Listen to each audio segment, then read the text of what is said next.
Заплати и домой лети. Досмотрите это видео до конца, и вы узнаете, как известного таджика выдворяют из России за его деяния. Подписывайтесь на наши обновления и будете в курсе всех последних и важных событий. Таджикского бойца ММА Чоршанбе Чоршанбиева депортируют из России. Соответствующее решение принял Останкинский суд.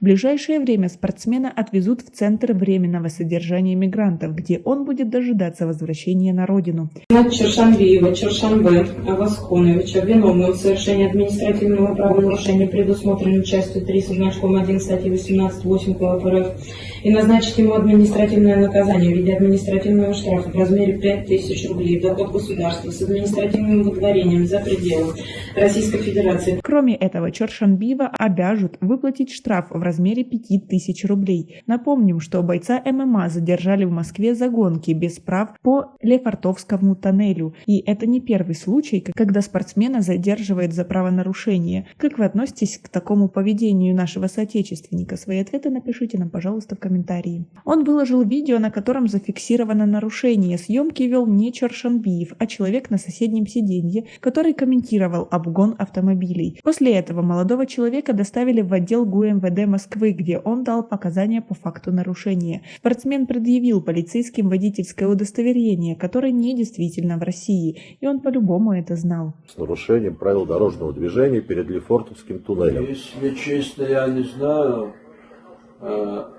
но это было давно. Глава промоушена Fight Night Камил Гаджиев заявил, что в выдворении Чоршанбиева нет никакой драмы. По его словам, спортсмен будет теперь хайповать в другой стране. Это не первый подобный инцидент с участием уроженца Таджикистана. Ранее боец, находясь за рулем БМВ, попал в ДТП в Казани. Как вы относитесь к такому аморальному поведению? Ведь он никак не вызывает доверия к себе и к таджикскому народу, а в России и так не все хорошо относятся к нам. Свои ответы напишите нам, пожалуйста, в комментарии. У нас пока на этом все. Оцените наши видео подпиской и лайком. До скорой встречи!